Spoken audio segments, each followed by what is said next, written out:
Well, Dimitri, thank you for joining us for this chat. Really interesting to get into some of this. And I guess the background to it and to us getting in touch with you was a lot of people I think will have seen in the Argus or on some of the county message boards, doubtless on the Dragons ones as well, Jamie.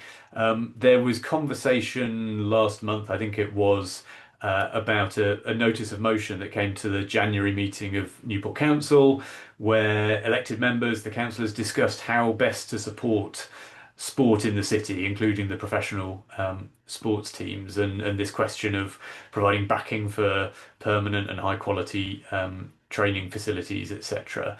Yeah. And so we wanted to sit down with you to understand what your administration's plans are for professional sport in the city and where redevelopment of Rodney Parade and so on might fit within that. But maybe just to get us up and running, tell us about that motion that came to council in January. What were the different views that got put forwards and how did that conversation go? Well, thank you both for inviting me, and I look forward to our conversation. I didn't decide to wear my county or Dragons top for fear of offending one of you, so I just went with neutral black. Um, so the motion came from an independent councillor who is a county season ticket holder, passionate supporter of the club, and quite rightly so.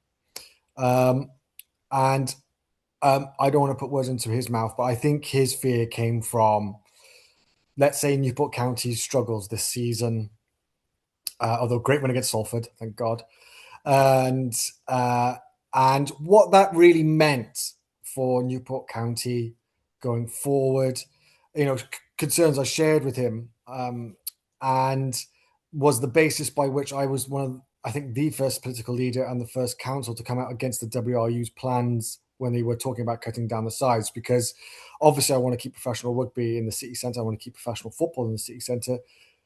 But if you take one of those critical sports away from the city, there's a wider impact. So I'm very, very aware of that. So that motion came, and I wish he had spoken to me beforehand, because the critical element from my perspective that was missing was the grassroots element. And I've been going around to as many sports clubs as I can, particularly football and rugby. And our grassroots clubs are packed, full of children, waiting lists, girls' teams, boys' teams. There's not enough grass facilities and not enough 3G, 4G facilities to facilitate all these youngsters playing. And I think there's both an immediate discussion, which I'm happy to talk about, around Rodney Parade and professional sport. But equally, for me, Newport's a pivotal point in its history. And so Newport is the fastest growing city in Wales.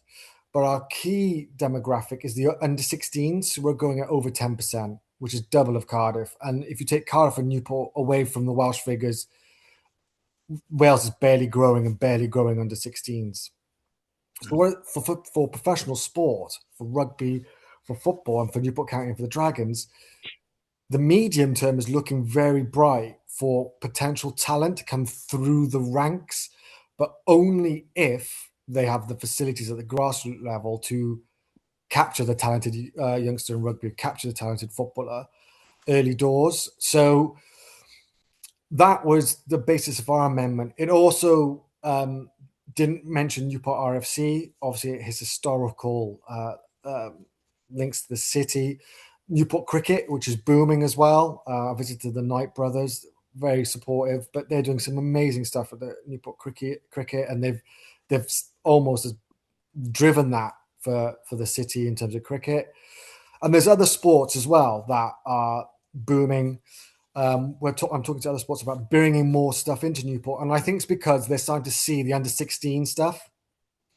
Where's the future talent coming from? And you can look at ONS statistics to check my figures on this, but that's the reality. And so for Wales, where's the talent going to come from?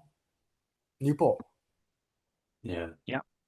And it's that kind of focus on grassroots is really important, and it's something we've talked about in relation to football. I know Jamie, Dragons Lair have talked about it in relation to rugby, that professional sport does not exist in a vacuum. It exists within a much wider hinterland of sporting endeavour that, needs to include amateur and kids as well.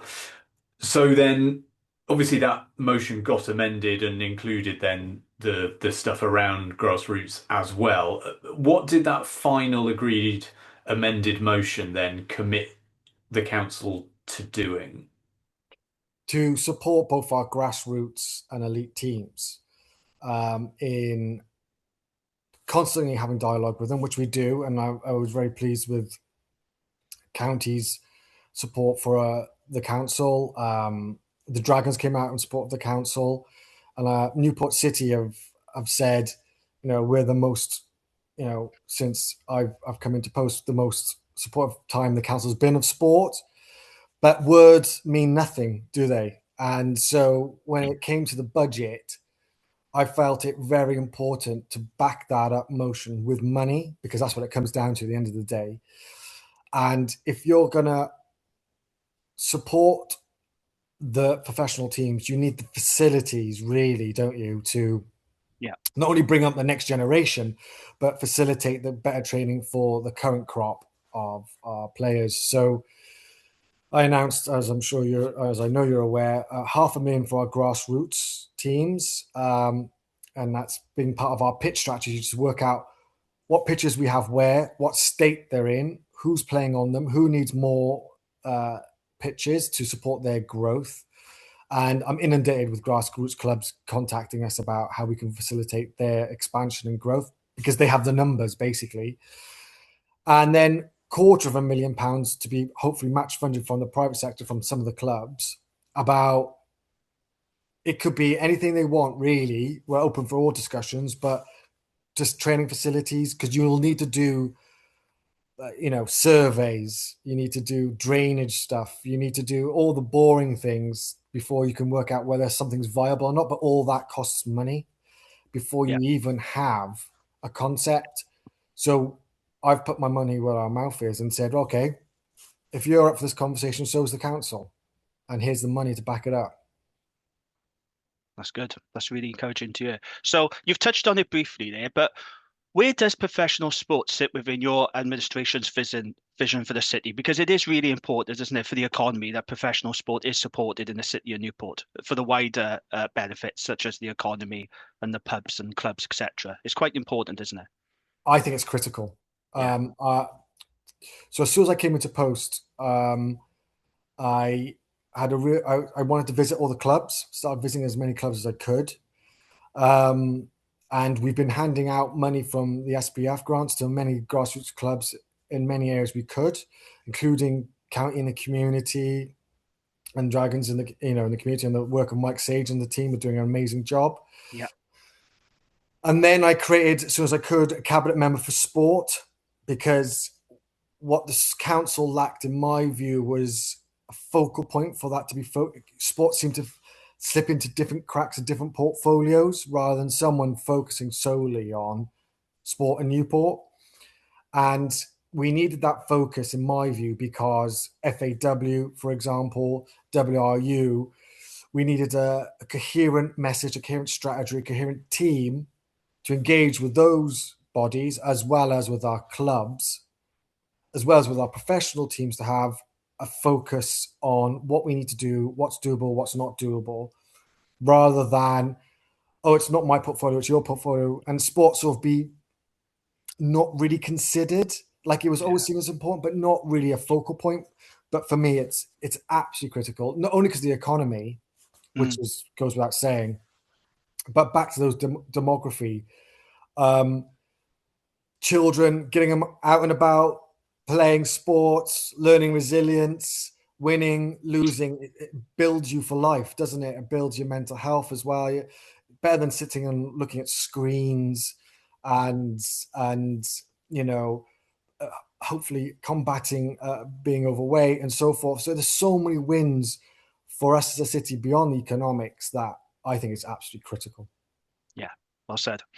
And it's interesting as well, that the point about the link to the economy and sport, professional sport as a driver of economic growth. I was looking yesterday for work reasons at the the Key Cities partnership, which is I think 21 different cities across mostly England and Wales, or not the kind of the main cities, you know, your Londons, your Manchesters, your Birminghams, but places like Newport, who else is on there? Bradford, Hull, Lincoln, Reading, Southampton, that kind of level. Mm, And there's 21 cities there, and the majority of them have got big professional sports sides. The vast majority of them bigger than Newport's, but you know, I think there were only four that were smaller. But you know, if that's the kind of second order cities of the UK, it's really interesting that actually they kind of punch above their weight in terms of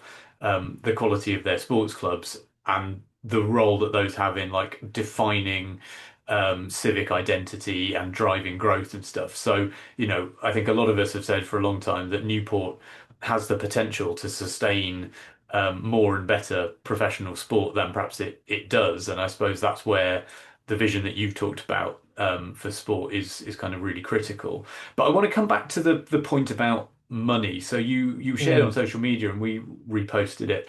The announcement of the proposal in your budget for £500,000 for grassroots clubs, that 250,000 match funded for elite teams, which is really welcome. But you know, I can't not reference the kind of £18 million of public money that was pledged towards the redevelopment of Wrexham's ground, despite them having far richer owners than Dragons or the county have got. And you know, I appreciate that Newport Council is making a significant investment through that money that you mentioned. But are there other things that Newport Council can do to leverage the sort of funding that would be needed to bring Rodney Parade up to the standard of some of the big stadia of the cities that we've just been talking about by applying pressure to Welsh Government or others? You know, how much does your vision, I suppose, align to broader plans that maybe Welsh Government or UK Government has to kind of boost Newport? absolutely. And that Wrexham investment from the Welsh Government didn't go unnoticed by me. I'm Um, sure. I'm sure it didn't. yeah, I might have mentioned it once or twice or maybe a million times. So um, my message to them is, yeah, we haven't got Hollywood stars owning our clubs, but what we do have is passion, loyalty. It's all very well getting, and good luck to Wrexham. Fair play to them. You know, I wish them all the best. Hollywood and basking in that flame, but Wales is about passion and loyalty, and this city has it in spades, and it has it in its clubs. And the reason why I say that is it is easy to support people and clubs who are doing really, really well all the time.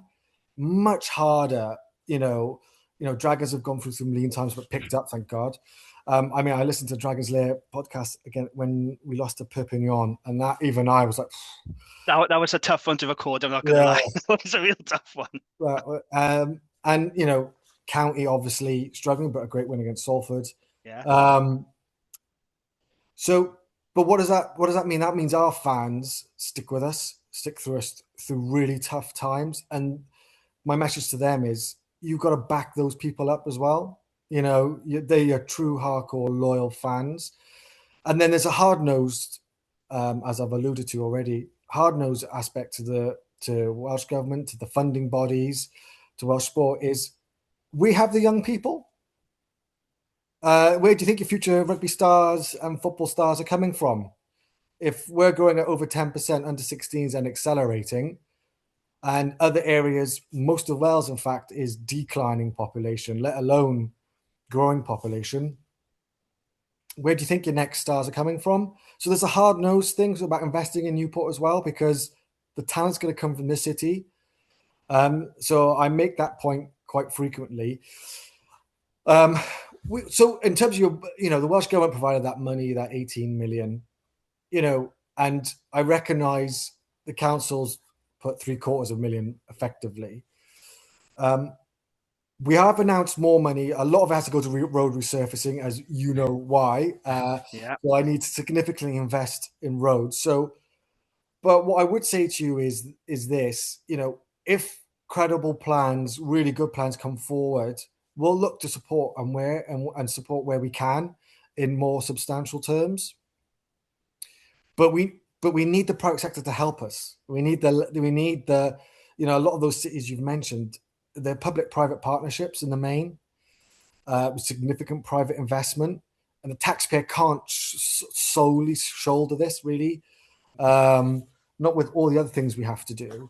So what I can say to you as well is we are speaking to a lot of private sector investors. There is some interest in Newport. There is conversations taking place, but they're conversations at the moment. There's nothing firm and in place. But my cabinet, we're pushing hard on those private sector employers, and we're speaking to the owners of both clubs all the time. If opportunities arise, how we can be helpful, how I can be helpful, how I can lobby. We're trying to work together. This is for the city of Newport. This is for nothing else. This is for the city of Newport. How can we work together? How the council can work together with them to lever in any opportunities we can together. And I don't think that's been in place historically, that kind of close collaborative effort, but that's what it's going to take.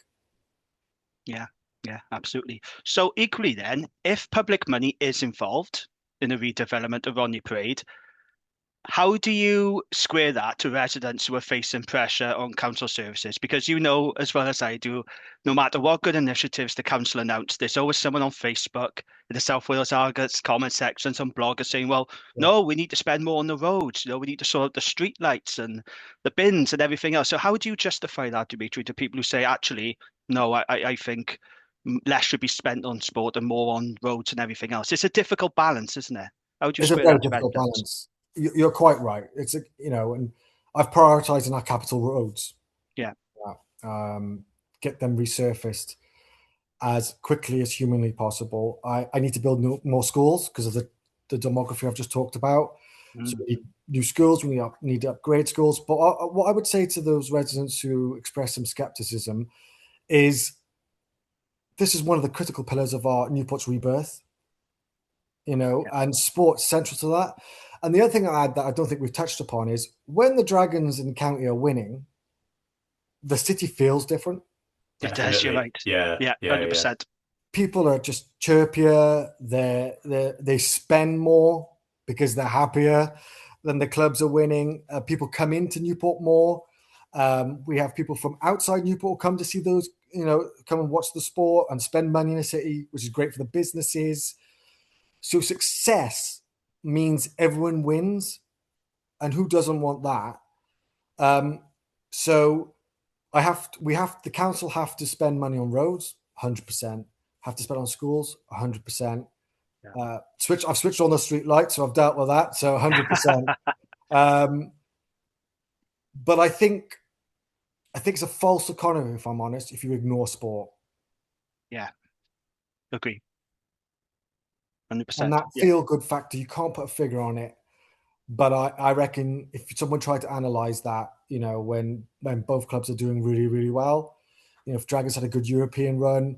Well, you look back to when County had Man United in the cup. That week every hotel was full, not just on the day of the game, but in the days running up to it. The media were there. There was huge interest in the city, but that translates through into the economy as well. All the bars are full, all the restaurants are full. Even people who haven't got a ticket for the game want to be around the place. And it's true when the Dragons have big derby matches as well. And actually, when we last did a joint pod, Jamie, when we were in the Riverside, Dan from the Riverside was saying it's kind of essential to his business model that County and Dragons win games, because that means, just as you said, Dimitri, more people are staying around afterwards for a drink or thinking, oh, we'll go for a meal before the next game and make a day of it. And it drives that local economic growth. Sorry, Jamie, I cut across you. You were going to jump in.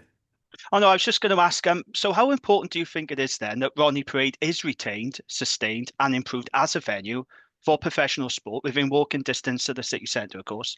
And how far are the council willing to go to make that happen? It's critical. This location is fantastic. If you think from a public transport point of view, I know cars are different. that needs some thinking through around from private transport. But in terms of public transport, the train stations, walking distance, bus station, walking distance. If people want to have a few drinks, that's perfect. Yeah. So that location is, wow, brilliant. If you talked about other clubs, didn't you, Ed? And about stadiums that are broadly outside of the city centre. And that's also good, but not great for the city centre of Newport. So, it's critical, to answer your question, Jamie. And how far is the council willing to go? Well, I stuck my neck out against the WRU early doors because I could see that. That's before it was, and I did it in a non-political way. I was like, I could see straight away the consequences if you got rid of the Dragons for Rodney Parade, full stop, as a venue, and then the city centre. So I went straight out and challenged that quite publicly against that. So, we're willing to back up Rodney Parade as much as we can. But as I said, it's always balanced against what else the council has to do, which is pick up the bins, resurface the roads, keep the streetlights, children's services, adult services, looking after people in their homes. That is what we are designed to do. But equally, we have a strong ear towards economic regeneration. And if you discount sport and Rodney Parade out of that equation, you're a fool. Yeah. No, absolutely. Fair enough. I want to ask you about the Cabbage Patch now, if I may. So there's been talk for some time about the possible redevelopment of the Cabbage Patch. Every Dragons Q&A that I attend, the Cabbage Patch always comes up, guaranteed. It's constant sort of ongoing debate. I'd like to know, what conversations have you had regarding the Cabbage Patch with the Dragons? Can you divulge any information on that at all? I can't go into huge detail, but what I can tell you is we've had a lot of conversations with the Dragons around the Cabbage Patch. Yeah. And it's been rumbling for years, hasn't it? It really has. That's why I asked you the question. Yes, it has.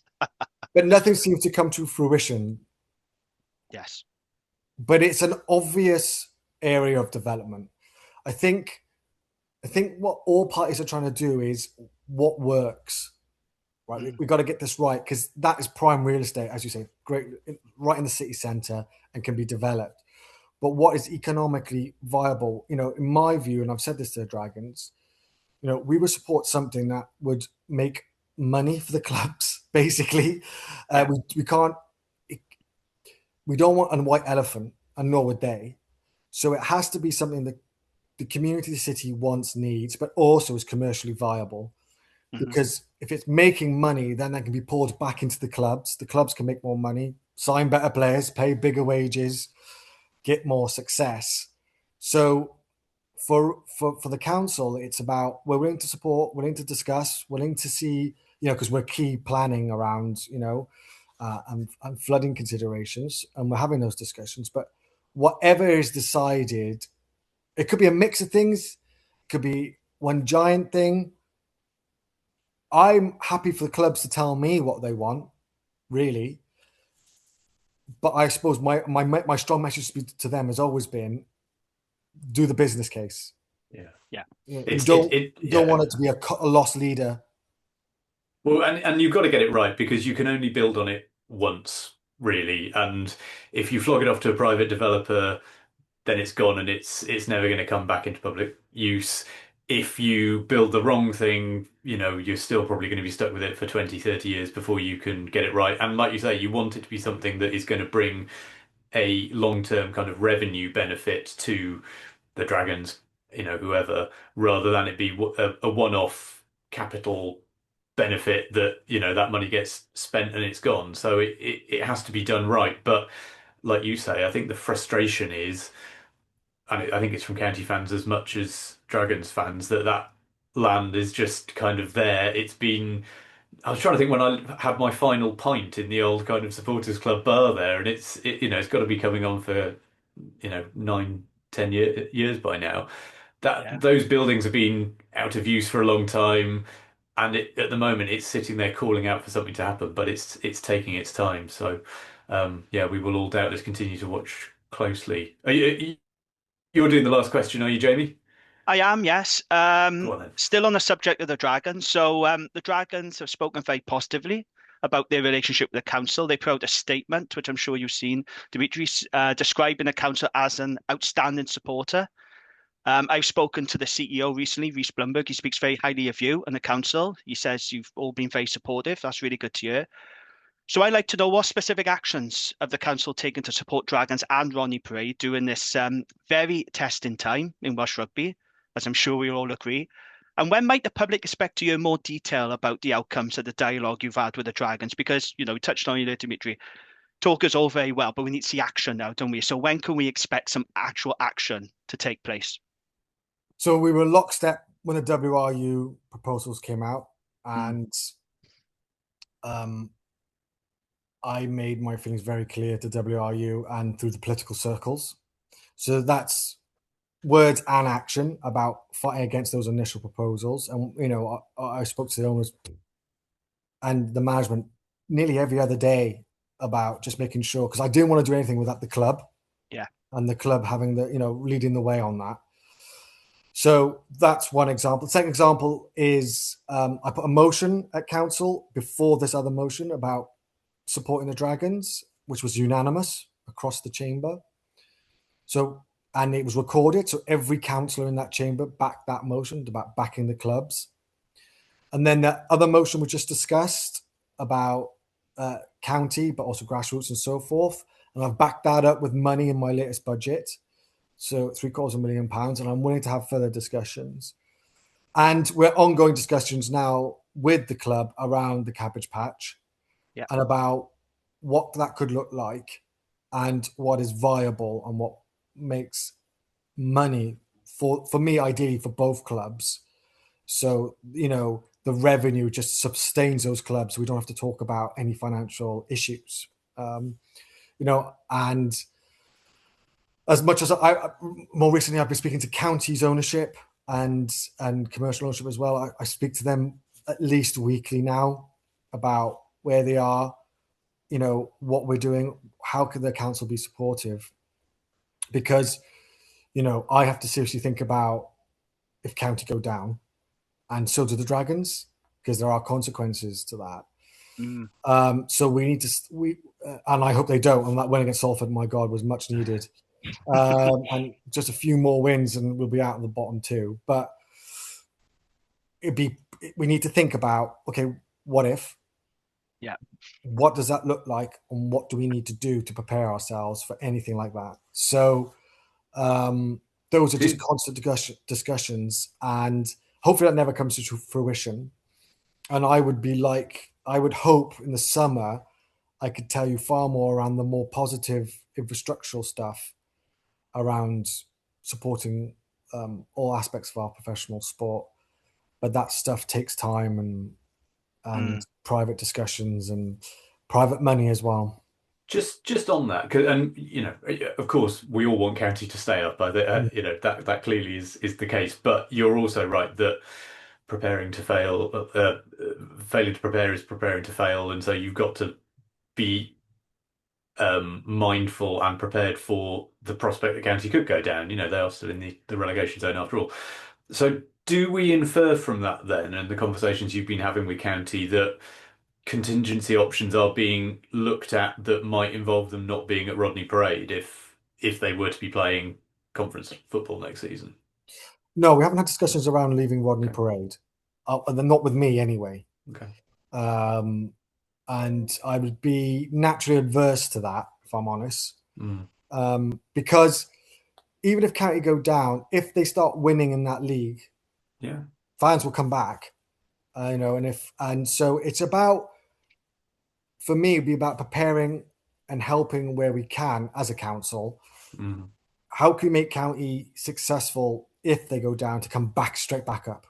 You know, that should be the mindset of everyone. I know that's the ownership's mindset as well. If, you know, the ownership's mindset is to stay up, but, you know, we want to make sure it's in the best possible position if the worst case scenario happens, that county, because we know it's a notorious league to get back out of and get back Yeah. into League Two. We Mm. know that. But how can you put the club in the most positive position given that scenario to ensure it gives itself the best chance of getting back straight back up into the Football League? But no, I haven't. Me personally, I haven't had any discussions with the club around leaving Rodney Parade. If the private ownership are having that, they haven't discussed that with me. Yeah. No, I was just keen to clear it up. Jamie, any other questions from you? Yeah, just one more. I know you're a very busy man, Dimitri, but I just wonder, do you ever get time to go and see sport in the city? Like, how often do you go to watch Newport County and Dragons at Rodney Parade? Do you go over Spitty, for example, to watch Newport RFC and Newport City FC? I'm just wondering, do you ever find time to go to Yeah, matches? I've been to a few games. Yeah, Newport FC. Who did we play? Carmarthenshire. Quins, I think. I watched them Marvin with Quinns, yeah. Quins, yeah. I got a great relationship with Newport FC. Saw the MK Dons game home. Saw the Chesterfield game, which was a great win. I thought then we were going to beat Accrington. The Dragons, I've seen quite a few. Scarlets. I didn't see the Cardiff game. Couldn't make the Cardiff game. Oh, don't worry about Um, that. yeah. Don't bother going to um, Cardiff games. We always lose against them lot, so don't worry about that. the Sharks. Or was it the Bulls? I always get mixed between the two South It'll be the African. Sharks. Yeah.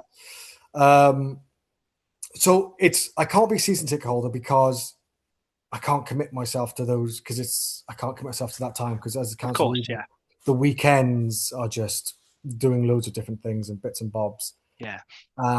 But when I can, I will go. I will go and see some games because I love sport. I love sport much Yeah. to my partner's. I would say disgust, but I watch too much sport apparently.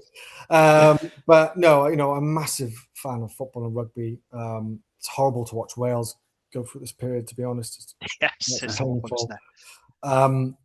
And, county to fly up the leagues want that. I want Dragons. I always joke with the Dragons when we're going to be European champions, and they sort of wince. But I think why not be ambitious?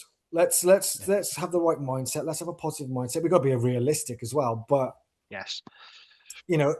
Wrexham shows you. I know it's Hollywood money, but Wrexham shows you what is possible with the right private investor and a council and the Welsh government on board. What is possible? Because Wrexham before Ryan Reynolds and co were really in dire straits, struggling. Yeah. So with the right investor, right backers, with the council supportive, why not Newport County? Yeah. Well, your passion for sport has definitely shone through, Dimitri, and we're really grateful to you for coming on. As Jamie said, you're a busy man, and yeah, we really appreciate that when we dropped you a line and said come and have a chat on our humble podcast, you straight away came back and said yes, no problem. So thank you very much for your time. Hopefully we'll catch up again in the future. But yeah, many thanks for coming on for the chat.